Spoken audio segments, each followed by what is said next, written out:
Question है, in the absence of an agreement the partners are not entitled to get this profit and loss, interest on loan, salary and none of the answer है salary.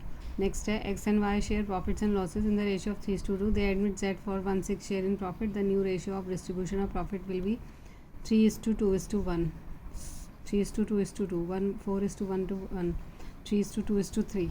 तो पहला वाला option सही होगा 3:2:1. इसमें हम old share लेंगे, न्यू शेयर टोटल फर्म का 1 लेंगे, 1 में से 1 - 6 करेंगे तो रिमेनिंग शेयर जो बचेगा 5/6. तो उससे हम मल्टीप्लाई करेंगे ओल्ड शेयर्स को, तो एक्स और वाई और जेड का जो है न्यू शेयर आ जाएगा 3:2:1.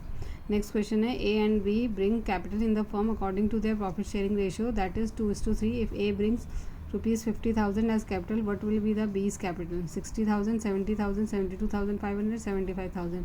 तो आंसर है 75,000. A written agreement among partners for mutual conduct of business is called contract, deed, mutual consent, promissory note. तो आंसर है deed. Next question है, the method of valuation of goodwill is given in the agreement, partnership deed, both 1 and 2, none of the above. तो partnership deed इसका answer है. Next है, an example of intangible asset is goodwill, debit balance of profit and loss account, preliminary expenses, deferred revenue expenditure. तो ये यहाँ पे goodwill हमारा answer होगा. नेक्स्ट क्वेश्चन है, what is essential for the establishment of partnership form, an agreement among the partners, lawful business, consent of 2 or more persons, all of the above. तो all of the above answer होगा. Next question है, the minimum number of partners to constitute a partnership form must be 20, 10, 7 और 2. तो 2 answer है. The maximum number of partners in any business can be 7, 15, 50, none of these. तो 50. Every partner is a proprietor और owner of the firm. Second, agent of the firm. Third, both 1 and 2 और none of the above. तो answer यहाँ पे हमारा है both 1 and 2. Next question, a partnership agreement may be oral, written, either oral और written, none of the above. तो यहाँ पे आंसर होगा ईदर ओरल और रिटर्न. नेक्स्ट क्वेश्चन है, which of the following contains the rule to the maximum number of partners in a firm, Indian Contract Act, Indian Partnership Act, Companies Act, Banking Company Regulation Act.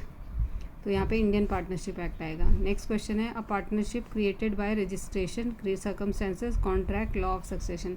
तो contract से आएगा. What is a sleeping partner? The partner who does not participate in operation of business of the firm. Second, the partner who has been retired from the firm. Third, the partner who does not demand the share of profit.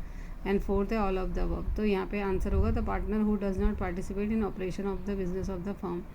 Next question है, a firm is dissolved when the term is over, on the death of partner, on the retirement of partner, in the case of death of all but one partner. तो last वाला option सही है.